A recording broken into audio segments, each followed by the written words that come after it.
Olá, está no ar Porto e Negócios, nosso espaço semanal para que possamos debater assuntos importantes em relação aos portos internacionais, portos do Brasil e principalmente em relação ao Porto de Santos. Eu sou o Maxwell Rodrigues e fico com você nesta próxima meia hora. Não esqueça de acessar o nosso site, deixar lá o teu comentário, a tua sugestão de pauta para que possamos debater aqui no nosso programa. Essa semana recebo dois convidados extremamente especiais. Meu primeiro convidado é Wagner Pereira, consultor portuário. Wagner, obrigado pela tua presença, prazer te ter aqui para que a gente possa debater essa joia tão importante para a nossa região e para o nosso país, que é o segmento portuário. Sem dúvida, Maxwell, é um prazer estar aqui novamente com você, com o Eduardo, e espero que a gente possa trazer temas relevantes para a comunidade portuária.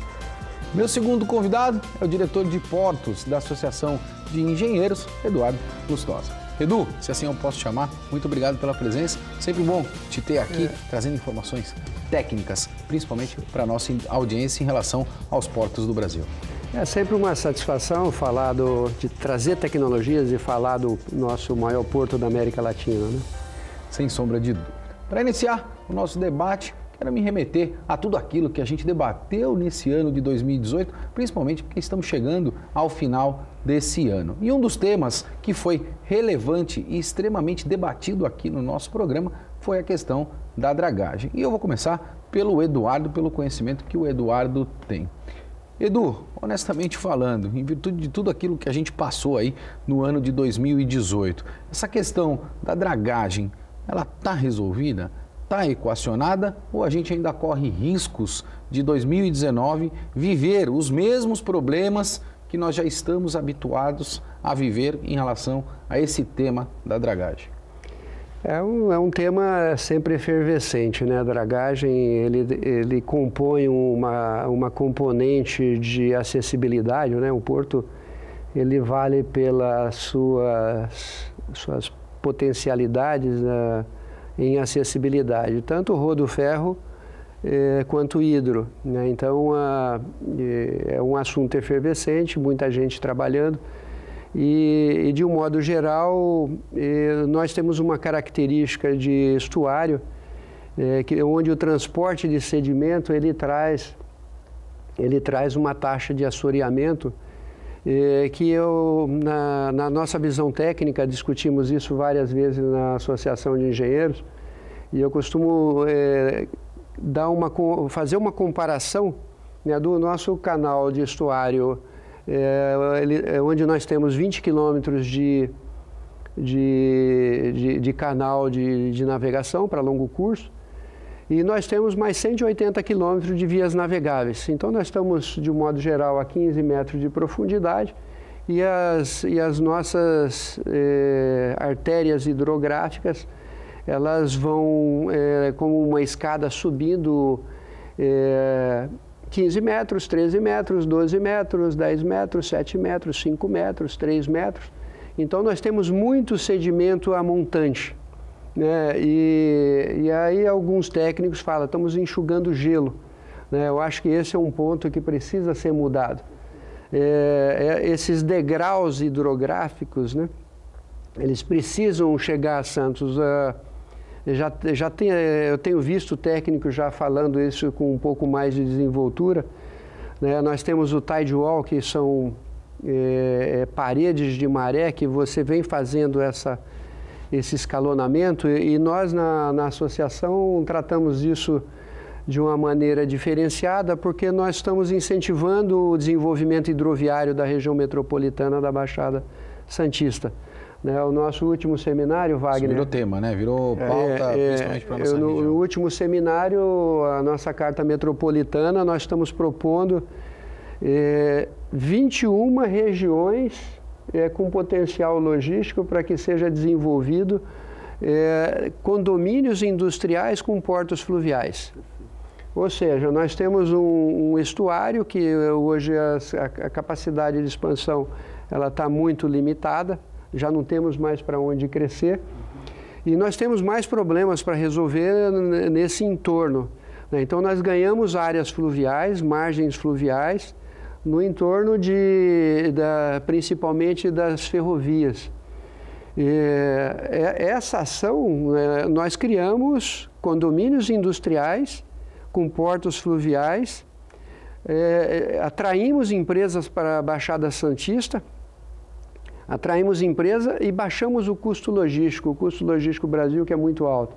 Eu sei que uma pergunta que, principalmente a nossa audiência, cada vez mais qualificada, Eduardo, eu honestamente confesso que a nossa audiência cada vez aumenta, deve estar se perguntando nesse momento. A gente tem aí, toda vez quando a gente fala nessas questões de novos investimentos para desenvolvimento, um impacto muito grande na questão do meio ambiente. Sim. Como é que a gente pode resolver esse tema? Quando eu percebi aí uma movimentação, principalmente política, falando do meio ambiente, está vinculado ao planejamento, eu achei que seria uma grande, vamos dizer, sacada do novo governo, porque na verdade o foco está no desenvolvimento, né, efetivamente.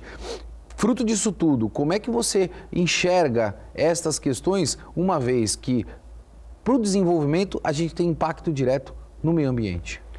O meio ambiente, ele não pode ser tratado isolado, né? Eu também nessa condição, eu estou há mais de 10 anos no CONDEMA, Conselho Municipal de Desenvolvimento Ambiental, né? E é uma fala repetitiva. Eu estou sendo redundante praticamente há 10 anos, que nós não podemos ser ambientalista e deixarmos de ser antroposóficos, né? A árvore não é mais importante que o homem, o meio ambiente não é mais importante que o homem. Então, quando se fala em desenvolvimento sustentável, nós estamos falando num triângulo onde tecnologicamente você faz o melhor para o meio ambiente, o melhor para o social e o melhor para o econômico. Se nós não falarmos em desenvolvimento sustentável e aplicarmos isso tecnicamente, nós daqui a pouco estamos propondo o reflorestamento da Faria Lima, da Avenida Paulista, em São Paulo. E é um grande equívoco, né? Nós temos tecnologia, licenciamento ambiental é muito, em tese ele é muito simples, porque na realidade nós temos que saber o que nós vamos fazer em qualquer empreendimento com efluente sólido, líquido e gasoso.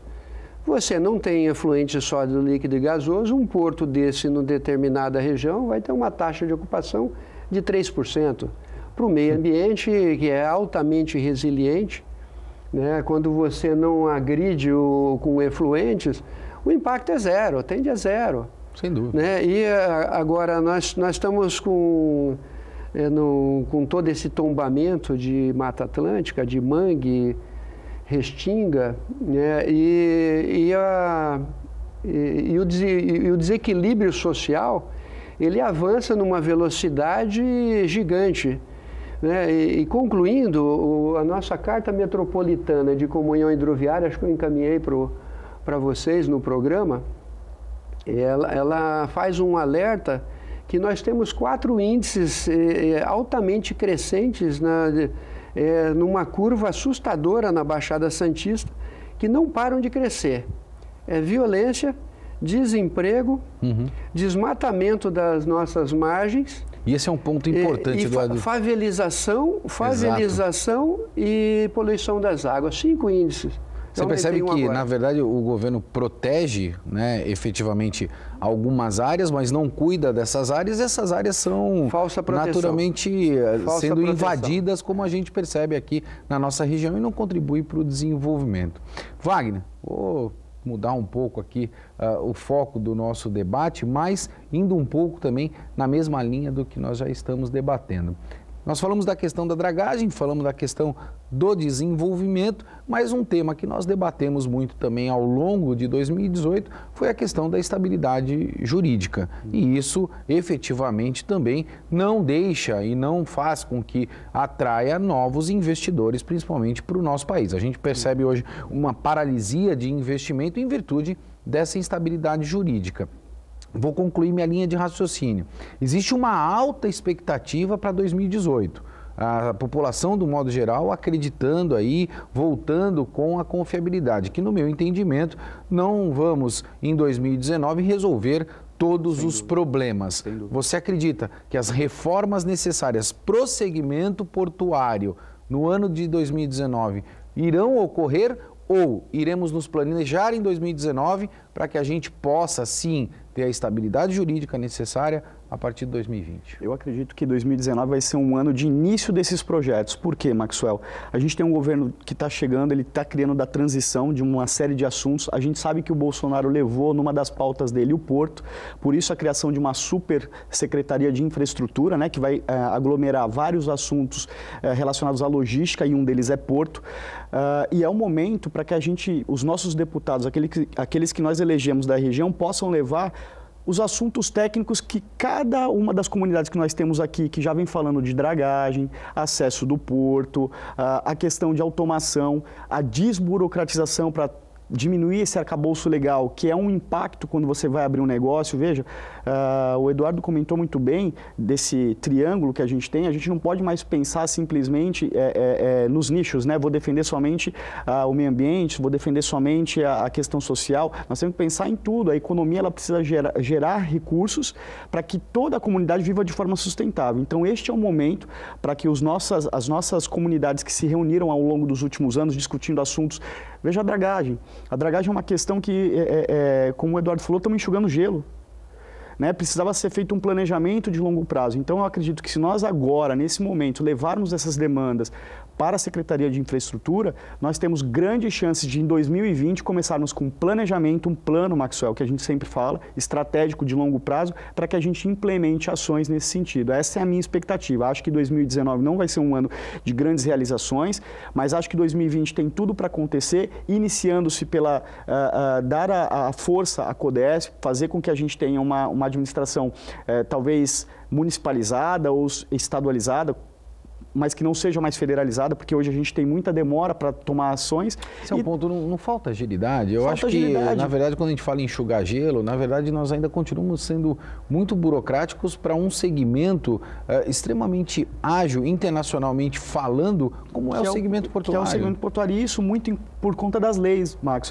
Hoje, para um terminal ser aberto, você tem uma série de estudos de impacto ambiental, EIA-RIMA, uma série de coisas que são necessárias, mas outras que a gente vê que já não cabem mais.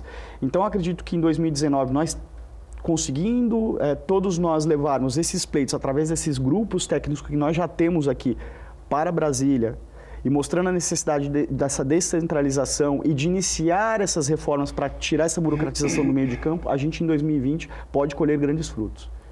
Como você percebeu, o tema, a pauta está de altíssimo nível. Eu vou ter que chamar o nosso intervalo e vou deixar um questionamento, principalmente desses dois especialistas do segmento portuário. Fala-se muito aí em Green Port, mas o que é Green Shipping e como isso pode contribuir para o desenvolvimento portuário. Porto Negócio vai para um breve intervalo, a gente volta já já.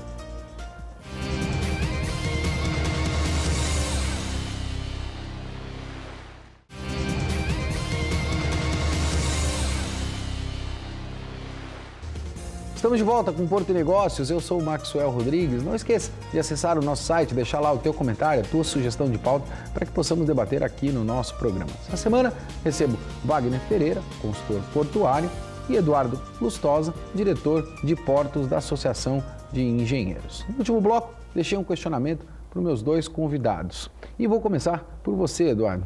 Nós falamos muito internacionalmente em relação a Green Ports, né? E hoje a gente percebe aí que uma das pautas que vem sendo debatida é a questão do Green Shipping. Você pode explicar o que são esses dois temas e como isso pode contribuir para o desenvolvimento do nosso segmento, Eduardo? Nós estamos entrando numa transição bastante acelerada, né? As revoluções, elas levavam 20, 30 anos. Hoje, água mole e pedra dura, bate e espirra. Não dá para ficar pingando, né? Sim. Então, essa quarta revolução industrial, ela vem trazendo uma enxurrada, né, de tecnologias. Nós temos aí o grafeno mudando o planeta em 10 anos. Geração de energias, as energias renováveis chegando, né, com uma força muito grande, porque é questão de eficiência, tem a questão de capacidade mesmo de geração, transmissão e distribuição, que exatamente a transmissão e distribuição está entrando em extinção, porque nós estamos entrando na fase da geração distribuída de energia, ou seja, sua casa autossuficiente, sua empresa autossuficiente, município autossuficiente, estado autossuficiente, E esse é um assunto fantástico, né? Porque hoje eu tenho até uma fala que muito em breve nós vamos ter tanta energia disponível que nós vamos resgatar Sete Quedas, Paulo Afonso. Essas usinas, elas vão perder o potencial energético, não vai ser importante, vai ser mais importante o potencial turístico. Exato. E eu tenho certeza que você nunca ouviu falar isso. Não, né? Honestamente então, falando, é a primeira vez que eu vejo... Então, em primeira mão, lançando a previsão, né? Nós estamos falando em previsões de 2019, o potencial turístico ainda vai ser mais importante do que o potencial energético para o país. Se você me permitir contribuir, esses dias eu estava vendo uma das tecnologias israelenses, principalmente implementadas lá para fornecimento de energia através das ondas do mar, ou seja, sim, implementação de equipamentos no oceano que através do movimento da maré gera energia e que vai ao encontro, não de encontro, mas ao encontro do que você está colocando, né, Eduardo? Aí tem duas turbinas, uma é movimento cinético das ondas, a energia cinética das ondas, e a outra é turbina de maré, são duas turbinas diferentes. Nós também vamos avançar, todos que têm potencial cinético das ondas, todo município vai ter a obrigação de desenvolver, ele não vai ficar deixando aquela energia ser dissipada ali gratuitamente, sem gerar trabalho, né? E quando nós falamos em green shipping, né, na realidade um dos grandes problemas é material na composição dos estaleiros, que também passa por uma grande mudança. Uma chapa de grafeno, ela vai ter algumas centenas de vezes mais flexibilidade e resistência do que uma placa de aço. Então você imagina para onde vão parar as nossas siderurgias, né? Elas vão ter outras atividades. E a segunda componente é combustível, né? Os navios queimam combustível fóssil, óleo pesado, óleo diesel, né? E um grande compromisso de mudança de energia, nós estamos falando até de navio movido, queimando álcool, queimando metano, né? Então é impressionante a busca, né, por uma eficiência e cuidado com as emissões. Sim. E ao mesmo tempo que você cuida de emissão, a bordo dos navios e materiais, isso é transferido para os portos. O Greenport, ele vem com esse compromisso de fornecer energia quando o navio está atracado. Hoje o navio atracado, ele continua queimando óleo diesel. Verdade. E nós temos uma cidade, nós temos uma estimativa levantada que para os nossos 130 milhões de toneladas, o porto tem uma emissão de 1 milhão de toneladas de carbono. 1 milhão de toneladas, onde vai isso aí? O impacto que isso já... Está sentando em cima do nosso município, parte vai para o nosso pulmão. A minha filha é altamente sensível a isso e eu tenho esse problema dentro de casa. E eu moro ao lado do canal do porto, né? Portuário gosta de morar perto para ver o navio passar, o navio entrar, não sair, aquela coisa toda. E nós estamos procurando um local menos poluído. Tem 1 milhão de toneladas de carbono caindo no nosso sistema respiratório. E isso é importante que a gente consiga, evidentemente, equacionar e possivelmente seja uma nova revolução. Wagner, deixa eu pegar a tua opinião. A gente falou aqui do green shipping, né? E eu queria te fazer um outro questionamento, até por ser da tua área. Será que nós teríamos no Brasil ainda um green field? Olha, a gente tem aí uma potencialidade muito grande. Como o Eduardo bem lembrou, o transporte ele gera resíduos, né? E esses resíduos muitas vezes não são aproveitados. Por exemplo, o Porto de Santos, a exemplo de outros portos no mundo, ele ainda não tem uma central de compostagem, de usinagem, para pegar esses resíduos e transformar em algo que possa ser reutilizado. A gente tem muitos exemplos, esse é um assunto que me fascina demais. A gente tem exemplos a gente já vê modelos de navios para o futuro que vão estar sendo movidos a energia tanto cinética, que são das ondas, que eles vão ter pequenos motores que vão receber isso e poder produzir. E serão autônomos ainda. Serão autônomos. A exemplo do KERS, que a gente vê hoje na Fórmula 1, que pega a energia daquilo, vai ter uma matriz híbrida, então isso vai ter um ganho muito grande, vai diminuir a emissão de poluentes. E nós já temos também modelos que estão sendo desenhados de navios que vão ter as suas chapas na composição que possam absorver a luz solar. Então, veja, a gente está falando de, mais para frente, de eliminar um dos problemas da equação que o Eduardo comentou aqui, que realmente são os resíduos que são gerados. Os portos, por sua vez, têm uma potencialidade muito grande. A gente sabe aqui, Maxwell, que, por exemplo, uma operação de desova de container, ela gera um resíduo de madeira. Muitas vezes esses resíduos de madeira, alguns terminais dão uma destinação apropriada, outros não. Sim. Então, veja, tem uma potencialidade muito grande e acho que a gente ainda tem teríamos que estar correndo muito mais com essa questão de green ports, falando primeiro de green ports no Brasil, porque nós temos essa potencialidade, mas eu vejo que nós ainda tratamos isso de uma forma tímida, né? Espero que, aí está uma coisa boa da legislação, se a gente puder tirar a burocratização burra e poder trazer a inteligente, que a gente traga para o nível da sustentabilidade. Indiscutivelmente. Infelizmente, a gente está chegando ao final do nosso programa, mas sem antes, eu, como habitualmente faço, fugir da pauta e pegar a opinião dos nossos técnicos, porque nós sabemos que isso é importante principalmente para você. A gente percebe agora, dentro desses movimentos, um descolamento deste novo governo em relação às questões de blocos, como propriamente o Mercosul. A gente percebe também uma guerra, de alguma maneira, entre China e Estados Unidos. Porto é extremamente estratégico para o nosso país. Estes movimentos, Eduardo, como é que você enxerga e fazer negociações bilaterais, como vem sendo proposto hoje pelo novo governo, é um grande caminho e a gente pode, de alguma maneira, se beneficiar nesse sentido, Eduardo?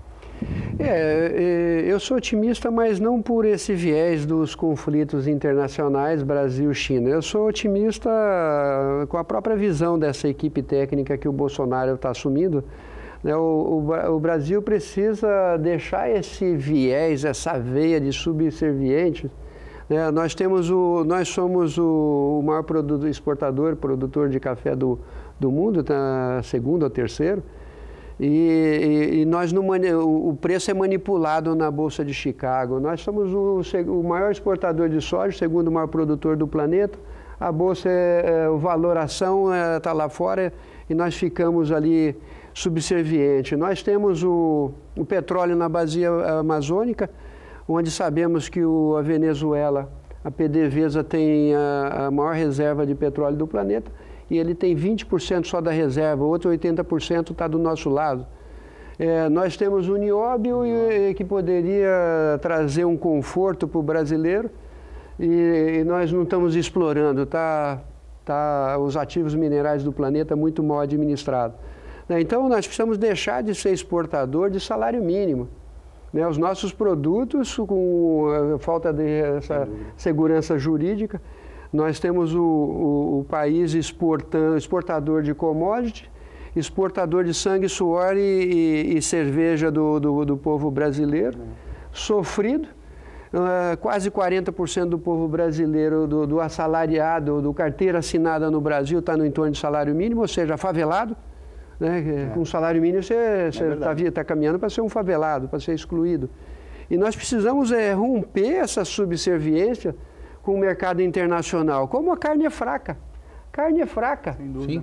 Não, corta o Brasil, vai comprar de quem a carne? O maior produtor de proteína animal do planeta é o Brasil. Faz um charminho aqui lá, mas tem que vir comprar aqui. Não tem, e nós precisamos desse patriotismo comercial. Isso. E começar a valorizar os nossos produtos e o salário mínimo caminhar para $1.000. Aquecemos a economia, aqueceu a economia, a indústria tem que produzir para consumir, ela tem que contratar, nós combatemos o desemprego. Então, uma equação óbvia, que você falou uma palavra que eu gostei lá, eu quero deixar de ser tímido. Não dá para continuar com essa timidez, que isso leva o sacrifício de uma geração inteira. Sem dúvida. Nós não somos um país do futuro, é um país do presente. E eu não quero dependemos as crianças são o futuro do Brasil. O futuro do Brasil somos nós aqui no presente. E agora. Então, a gente está falando de timidez ou de omissão, Eduardo? Eu preciso fazer esse questionamento. A ação comercial é tímida. né, vai lá como um pedinte. Nós não somos pedintes, nós somos o maior produtor do planeta. Celeiro do mundo, nós já somos faz tempo. Nós não somos o Brasil é que alimenta o mundo. Nós não somos comerciantes do mundo, somos só produtores. Nós continuamos com o salário mínimo, que é um salário escravizante. Nós temos que deixar. E me parece que essa equipe que está vindo com um pouco mais de ordem e progresso, e ordem no Congresso, nós vamos conseguir reverter essa submissão internacional. E eu não tenho nada a ver com a China nem com os Estados Unidos. Wagner, perfeito. Preciso pegar o teu ponto de vista em relação a essa questão, principalmente depois da aula. Sem dúvida. Do professor Sem dúvida. Eduardo, se assim eu posso pontuar. Olha, Maxwell, eu sou plenamente de acordo. Acho que as nossas políticas internacionais com relação a comércio, elas foram muito pautadas num conglomerado de países que mais se beneficiou de estar num bloco junto com o Brasil do que o Brasil de estar nesse bloco, né? E a gente tem que olhar os exemplos positivos. Veja o Chile. O Chile hoje se tornou o país mais pujante, um país europeu dentro da América do Sul. Colômbia está indo a passos largos para o mesmo caminho. Por quê? Tudo porque eles estão deixando de ter essas políticas de bloco e passando a tratar de políticas para o país, levando em consideração suas características naturais, o que produz. Então isso é muito importante, a gente precisa defender isso. Acho que não está mais na hora da gente falar assim, o Brasil vai ser o carro que vai puxar a América do Sul. Não, o Brasil precisa se puxar. Como bem o Eduardo falou, temos que ter um patriotismo e temos que entender que isso é muito importante. Por isso eu vejo com bons olhos, realmente a equipe do Paulo Guedes tem procurado colocar pessoas que têm uma visão comercial muito mais do que uma visão de diplomacia. Então isso é muito importante. E outra, acho esse exemplo fantástico. O Brasil tem vários tipos de produtos que ele pode pautar o preço e eles podem ser referência. Assim como o dólar virou a moeda mundial e o barril de petróleo virou referência de mercado, por que não o café? Por que não o nióbio? Por que não o algodão, o trigo, açúcar? Enfim, os commodities que hoje nós produzimos, movimentam o nosso país. E veja, Maxwell, nós estamos falando de coisas finitas. Sem dúvida. Então, para a gente preparar a próxima, veja bem, olha que barato a questão do combustível. Os países árabes já estão trabalhando numa matriz energética totalmente limpa, porque o combustível é finito. Eles já estão preparando com o dinheiro de hoje o futuro do que eles vão comercializar no amanhã. Acho que esse é o exemplo que nós temos que seguir. Por isso eu estou bastante otimista que os próximos anos a gente vai ter uma estrada... veja bem, não estou falando que nós vamos crescer absurdamente como a China, etc. Mas eu acho que nós vamos ter uma estrada asfaltada com as ações que estão acontecendo para que realmente o futuro seja muito melhor para as crianças. A ideia é essa, temos que pavimentar. Nós dependemos de ações daqui, não do mercado globalizado decidindo por nós. Eu acho que a gente precisa aprender a ser um pouco mais capitalista também. Perfeito. Nosso programa está indo hoje ao ar na noite de Natal. E eu vou me despedindo dos nossos convidados, inicialmente desejando a você, Eduardo, um ótimo Natal para você, para a sua família e que você possa aí atingir efetivamente tudo aquilo que você anseia dentro da tua vida pessoal e também profissional. Eduardo, muito obrigado. Eu agradeço e quero desejar a todos também um feliz Natal, um feliz ano, né? O cenário não é nem otimista nem pessimista, né? Mas nós temos um cenário realista na mão e eu sou nacionalista, né? Então desejo que nós tenhamos um ano bastante produtivo. E é o meu termo de reação, né? Produção. É ali que nós vamos tirar o país, né, dessa dificuldade e voltar a gerar emprego. Indiscutivelmente. Wagner, são mais acho que de 20 anos aí de amizade debatendo o segmento portuário. Quero te desejar de coração para você, para sua família, um Feliz Natal e muito obrigado por tudo aquilo que você também contribuiu com o Porto e Negócios ao longo de 2018. Um Feliz Natal. Maxwell, eu que agradeço. Feliz Natal para você, para sua família, Eduardo, para os telespectadores, que seja um Natal de paz, concórdia e de muita esperança, porque o ano que vem chega e eu acredito também que com trabalho a gente pode conquistar as coisas e ter uma situação muito melhor para quem está ao nosso redor, né? Então, Feliz Natal a todos. Porto de Negócios vai ficando por aqui, desejando um excelente Natal a você. E lembre-se, uma meta sem plano é somente um desejo. Um Feliz Natal para você e até semana que vem.